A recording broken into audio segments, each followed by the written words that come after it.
Hello everyone, apa kabar kalian semuanya? Untuk kali ini kita akan berdiskusi mengenai respon mikrob terhadap cekaman lingkungan. Kalau kita berbicara mengenai lingkungan kan ada yang alami dan ada yang buatan kan ya? Lingkungan buatan itu contohnya biofermentor misalnya ya, atau media yang kita buat untuk mikrob di laboratorium termasuk dalam kategori lingkungan buatan. Jadi lingkungan tidak selamanya nyaman bagi kehidupan mikroorganisme. Cekaman bisa saja dialami oleh mikrob pada kedua jenis lingkungan tersebut. Faktor fisik, kimia, dan biotik yang fluktuatif terkadang mengakibatkan kondisi cekaman, sehingga kelulus hidupan mikroorganisme tergantung pada bagaimana responnya terhadap perubahan lingkungan yang merugikan. Nah, cekaman atau stres adalah something yang bisa mengakibatkan perubahan fisiologis dan bisa mengancam kehidupan dan survival mikroorganisme. Kondisi cekaman itu artinya kondisi yang bisa mengakibatkan perubahan reaksi fisiologis tubuh mikroorganisme. Nah, bagaimana dengan patogen? Di manakah atau seperti apakah lingkungannya? Ya, tentunya kalau patogen kan dia menghadapi cekaman dari kondisi lingkungan hostnya. Pada diskusi ini kita akan lebih banyak berbicara mengenai bakteri barangkali ya. Bakteri is a wonderful example tentang bagaimana sel beradaptasi terhadap perubahan lingkungan. Kita lihat slide berikutnya. Pada gambar ini menjelaskan bagaimana respon komunitas mikrob, dalam hal ini adalah komposisi komunitasnya jika terjadi gangguan pada ekosistem. Jadi untuk komunitas yang resisten ditandai dengan tidak adanya perubahan komposisi mikrob. Jadi meskipun ada gangguan, mikrob tetap bisa menjalankan fungsi ekologisnya dengan normal. Tetapi kalau yang ada di sini, gangguan bisa mengakibatkan perubahan komposisi, dan perubahan ini bisa mengakibatkan ini dan ini. Kita lihat masing-masing. Jadi pada komunitas yang resilient atau tahan atau bandel, maka gangguan bisa diatasi oleh komunitas dengan cara memperbaiki atau mengembalikan keutuhan komposisi komunitasnya. Jadi dia bisa kembali menjalankan fungsi ekologis yang dimandatkan oleh alam kepadanya. Kemudian yang kedua, pada komunitas yang agak ringkih, dengan adanya perubahan komposisi juga ternyata berpengaruh kepada perubahan fungsi ekologisnya, tapi masih bisa menjalankan fungsi yang mirip atau similar ya. Meskipun kemungkinan ada sebagian komponen komunitas yang fungsinya terganggu atau diistilahkan dengan functionally redundancy. Nah, kalau yang ini perubahan komposisi komunitas diikuti oleh perubahan fungsi. Jadi mereka tidak bisa lagi memberikan fungsi ekologisnya seperti sedia kala. Adanya mutasi, dormansi, dan kematian bisa mengakibatkan berubahnya fungsi komunitas, baik secara sementara maupun secara permanen. Kita lihat slide berikut ini, pertumbuhan mikrob pada kondisi normal dan pada kondisi cekaman. Pada kondisi normal, semua resources digunakan untuk tumbuh seperti biasa, sampai tiba waktunya mereka die atau mati. Dan material organik yang berasal dari mikrob yang mati akan rilis kembali ke tanah atau ekosistem, dimanfaatkan lagi oleh tumbuhan atau mikrob yang lain.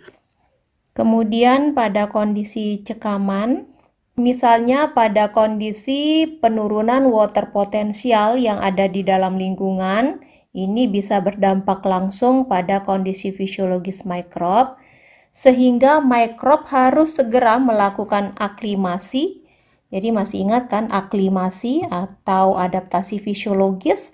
Jadi mereka harus melakukan aklimasi dengan cepat, mengubah atau men-switch alokasi resources dari status tumbuh menjadi survive. Misalnya mikrob memilih untuk dorman. Maka sel akan banyak menghasilkan molekul atau metabolit yang ada kaitannya dengan survival. Ini seperti yang ini nih, ada kaitannya dengan survive. Apa itu? Protective molekul seperti osmolit dan chaperone. Jadi kalau kita lihat dari molekul yang dihasilkan, nah ini ada kaitannya dengan survive mikrob pada kondisi cekaman, kering, atau panas. Protective osmolit ini sudah pernah kita bahas sebelumnya. Nah, untuk chaperone adalah molekul yang berfungsi sebagai protein folding. Ini ada kaitannya dengan kondisi cekaman panas atau kering. Kondisi panas kan bisa saja mengubah struktur 3 dimensi dari protein kan ya. Sehingga harus dilipat lagi, dibenarkan lagi dengan bantuan chaperone.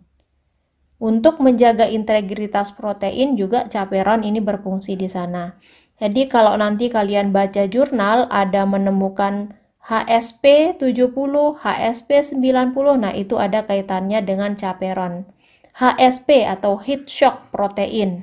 Adaptasi pada kondisi cekaman terlihat dari laju metabolisme N dan C yang semakin menurun, reduksi C flow. Lama-lama akan dorman mereka sampai akhirnya the favorable condition comes, ya. Sel mereka akan aktif kembali. Pertanyaannya, berapa lama waktu yang diperlukan oleh sel untuk adaptasi? Nah, padahal mereka kan hidupnya singkat. Dalam hitungan menit saja, dari born sampai out atau die itu dalam hitungan menit. Sekitar 25-30 menit. Oke, kita lanjutkan ke slide berikutnya. Nah, umumnya beginilah kira-kira kejadian yang dialami oleh bakteri. Jadi proses adaptasi terjadi di dalam skala waktu detik, menit, dan beberapa puluh menit. Ketika terjadi stres, maka dalam hitungan detik, mikrob akan mengalami perubahan biofisik secara cepat. Juga terjadi perubahan metabolisme. Nah, gini saja deh, perubahan biofisik itu misalnya kalau tangan kita direndam di air garam, nah itu kan dia akan mengkeriput. Nah, kira-kira seperti itu contohnya ya. Jadi sel juga misalnya direndam di air dengan kadar garam tinggi, maka sel bisa akan wrinkle atau mengkeriput. Kemudian dalam hitungan menit, sel akan meregulasi signaling gen-gennya. Dalam hitungan beberapa puluh menit kemudian, sel akan beradaptasi, merepair perubahan-perubahan yang terjadi di dalam selnya secara metabolik, sampai akhirnya mereka dapat meneruskan pertumbuhannya atau diistilahkan dengan resumption of growth. Bisa nggak ya respon terjadi di luar skala waktu ini? Ya, jadi beberapa macam respon bisa terjadi di luar skala waktu tersebut. Tapi yang jelas, sel mendapat kesempatan untuk mengantisipasi dan merepair kira-kira respon mana yang sesuai untuk mengcounter cekaman yang diterimanya. Kita lanjutkan. Kemudian bagaimana cara sel melakukan respon? Jadi cara sel melakukan respon itu pangkalnya adalah dari gen atau dengan mengatur ekspresi gennya. Gambar ini menjelaskan perbedaan respon cekaman spesifik pada gambar A dan respon cekaman umum pada gambar B. Bedanya kalau yang A itu cekamannya terdiri dari satu macam saja, tapi lingkungan kan yang seperti kita pahami dan rasakan, it's very complex dan cekaman bisa saja datang bertubi-tubi lebih dari satu jenis. Jika mikrob menerima satu jenis cekaman atau satu macam cekaman, maka akan ditanggapi oleh regulator spesifik yang ada di dalam sel. Oke, jadi protein regulator biasa juga disebut faktor transkripsi, itu merupakan protein yang bisa meng-on off-kan gen tertentu sebagai bentuk respon terhadap sinyal yang datang dari lingkungan. Jadi protein regulator inilah yang mengatur apakah gen pengkode protein tertentu harus on atau off. Gen apa saja? Misalnya gen untuk menghindar atau mengurangi atau memperbaiki kerusakan-kerusakan yang terjadi di dalam sel akibat dari cekaman yang diterima. Misalnya seperti pada contoh yang tadi, ada cekaman kering yang datang, maka protein regulator akan sigap untuk meng-on-kan transkripsi gen-gen yang mengkode protein yang nanti membantu sel untuk merepair bahkan menghindari kerusakan sel, atau protein yang membantu mengatur laju metabolisme sel agar sel dapat bertahan. Kemudian yang respon cekaman umum atau general response, ini yang B, dipicu atau di-trigger oleh banyak cekaman. Misalnya deplesi atau penurunan konsentrasi nutrien di dalam lingkungan, bisa juga cekaman oksidatif. Cekaman oksidatif ini berkaitan dengan respon sel terhadap konsentrasi oksigen. Penurunan pH, bisa juga penurunan atau peningkatan pH. Kerusakan DNA, kerusakan DNA, dan banyaklah yang lainnya. Jadi reaksinya atau outputnya juga banyak karena mikrob membentuk cross resistant, istilahnya ya, atau resistensi silang sebagai tanggapannya terhadap cekaman. Jadi yang berperan di dalam memediasi respon cekaman global ini atau cekaman umum adalah regulator global. Salah satu contoh regulator global adalah faktor sigma. Faktor sigma atau sigma factor. Jadi hampir semua bakteri mengkode general stress response. Tahu dari mana kita semuanya bakteri mampu? Jadi dari kemampuannya untuk mendefense tidak hanya satu jenis cekaman spesifik saja, tapi juga defense dari cekaman yang tidak ada hubungannya satu dengan yang lainnya. Oke, balik ke regulator global ini, nanti fungsinya untuk mengatur berbagai reaksi yang berkaitan dengan memperbaiki, beradaptasi, dan untuk menormalkan kembali metabolisme sel. Nah, sekarang kita lihat sigma factor yang dimaksud tadi itu. Jadi pada gambar A menunjukkan berbagai macam sigma factor yang ditemukan pada bakteri coli. Ada 1, 2, 3, 4, 5, 6, 7 member. Jadi mereka ini nanti berperan di dalam mengatur regulasi ekspresi gen tertentu dengan cara mereka akan berinteraksi atau terikat secara spesifik pada region RNAP yang ini nih, ya. Core enzyme. Ada yang tahu RNAP ini kepanjangannya apa? RNA polymerase, RNA polimerase. Nanti ketika mereka binding dengan RNA polimerase, core enzim RNA polimerase, mereka akan bersama-sama berikatan atau binding selanjutnya pada sekuen promotor spesifik pada DNA. Jadi faktor sigma 1, 2, 3, 4, 5, 6 ini binding pada 35 nukleotida dan 10 nukleotida pada posisi upstream gen fungsional.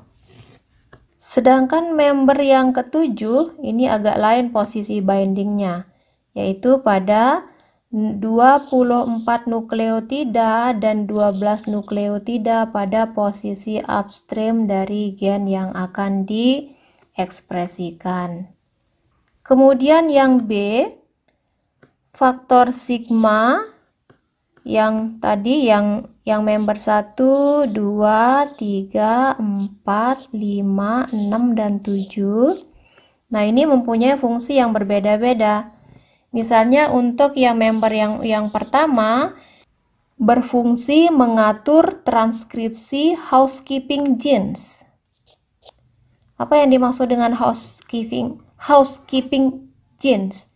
Housekeeping gen adalah gen-gen yang mengkode protein yang berperan di dalam menjaga rutinitas sel yang terlibat dalam aktivitas yang basic lah, yang rutin di dalam kondisi normal.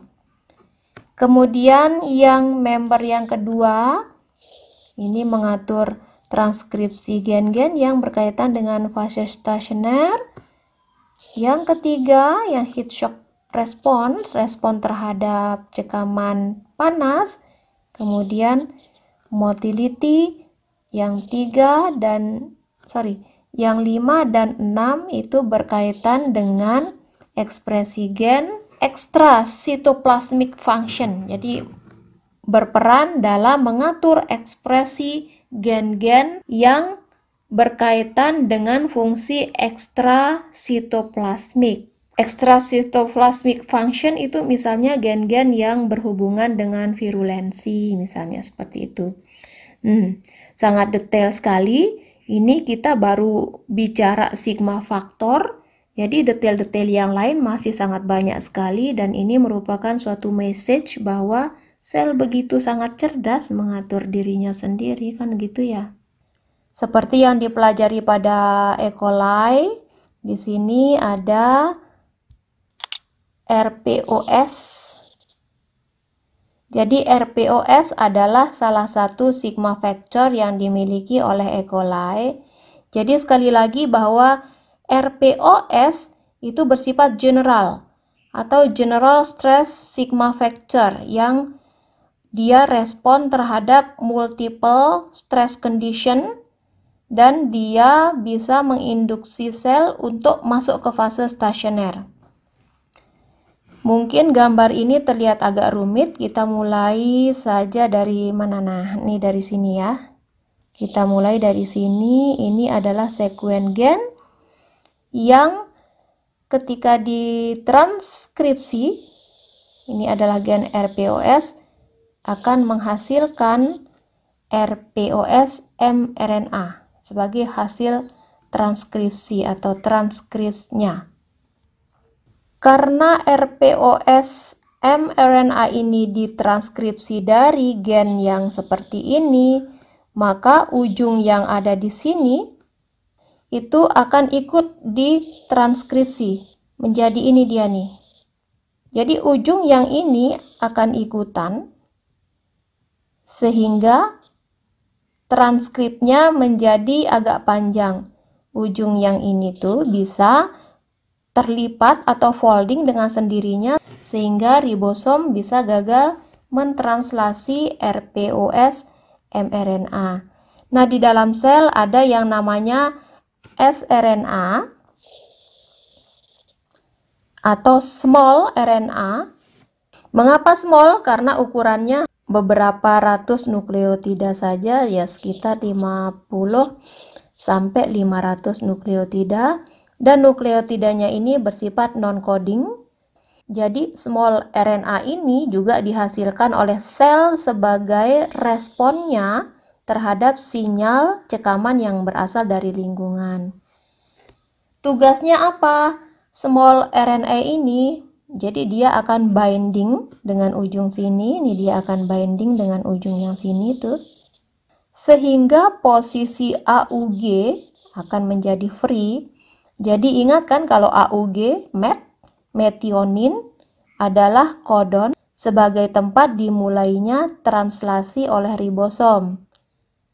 Translasi lancar, RPOS nanti akan dihasilkan dan selanjutnya RPOS ini akan mengemban tugas sebagai regulator transkripsi bagi gen-gen yang lain.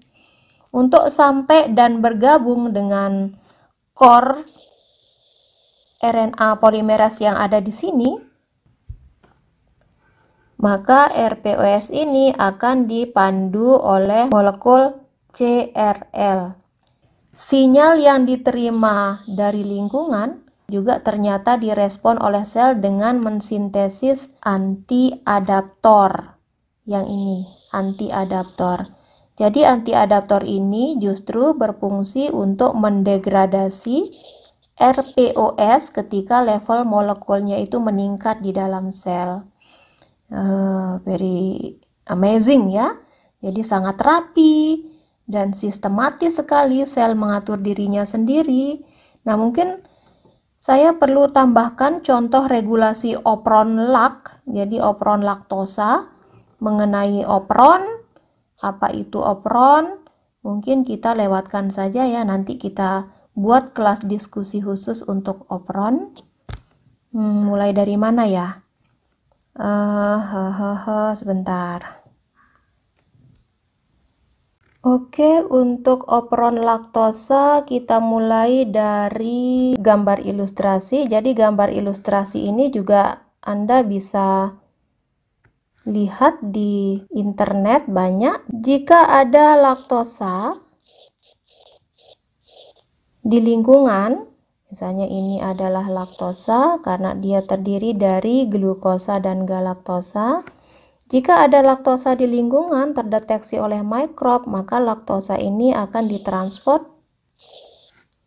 ke dalam sel.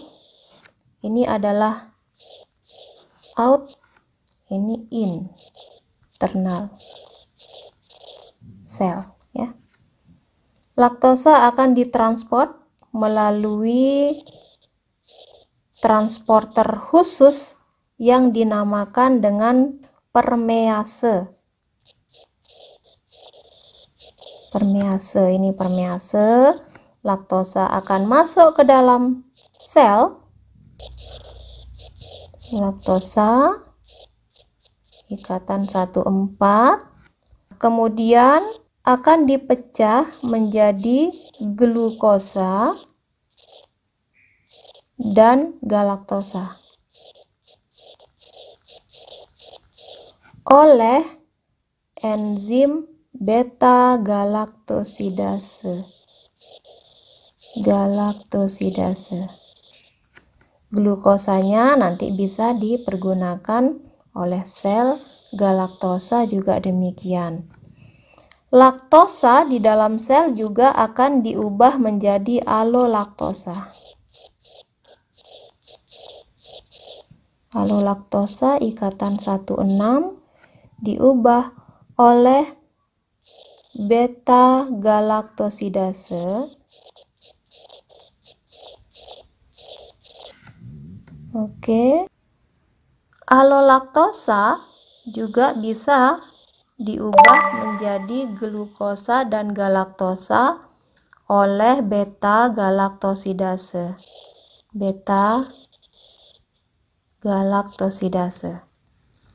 Nah, permease, beta galaktosidase, kemudian ada satu lagi yang disebut dengan galaktosida transasetilase adalah enzim-enzim yang berperan di dalam proses transport dan metabolisme laktosa di dalam sel, sehingga enzim-enzim tersebut diatur produksinya secara molekuler. Oke, kita lihat bagaimana pengaturan itu. Ini kita hapus dulu.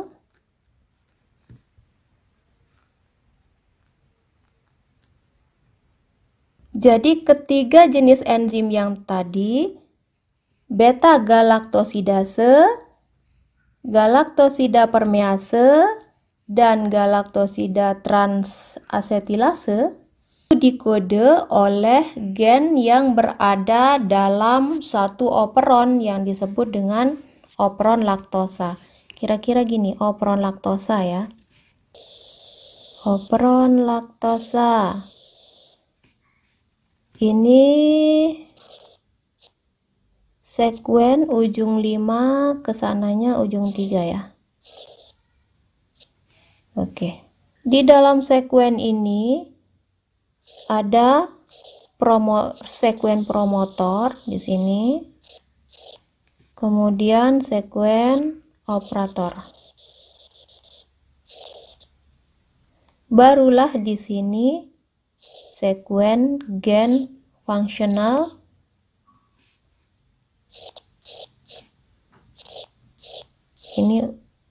Ini stop transkripsi nih.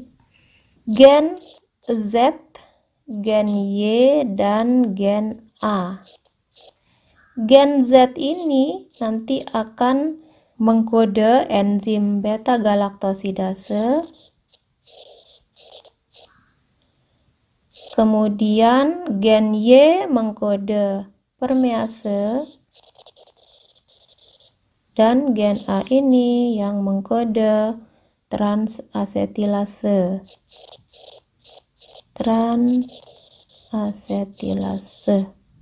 Oke. Nah, di dalam sel juga ada RNA polimerase. Tentunya tadi yang sigma faktor itu ya, protein regulator.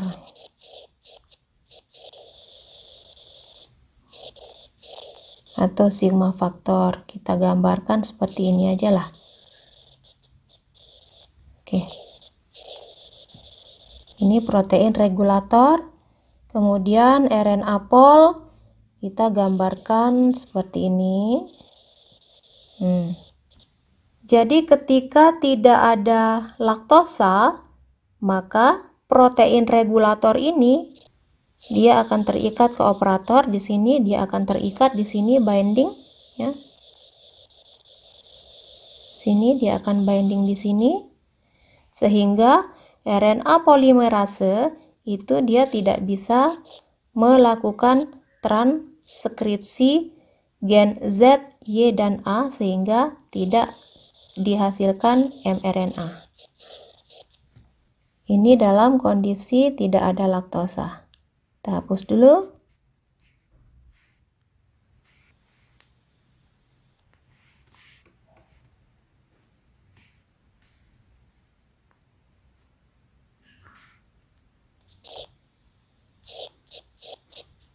Tapi ketika ada laktosa di lingkungan masuk ke dalam sel, maka laktosa ini kita gambarkan seperti ini aja, molekul laktosa, laktosa atau alolaktosa. Jadi laktosa akan berikatan atau binding dengan protein regulator. Misalnya ketika dia binding akan berubah seperti ini, misalnya konformasinya, konformasi molekulnya. Nah, sehingga konformasi molekul yang berubah seperti ini itu tidak bisa akses ke operator, tidak bisa dia nempel. Dengan demikian RNA polimerase bisa nempel di operator. RNA pol akan nempel di sini dan melakukan transkripsi gen-gen Z, Y, dan A menghasilkan mRNA. Di mana di mRNA ini ada gen untuk Z, Y, dan A. Jika mRNA sudah dihasilkan, maka nanti pada saat translasi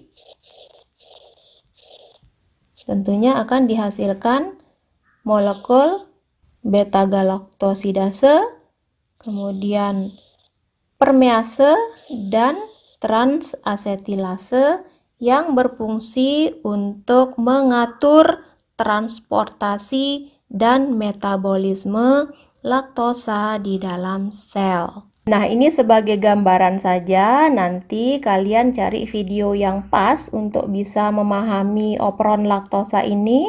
Nanti cari saja di YouTube, banyak video yang berkaitan dengan regulasi transkripsi gen pada operon lak.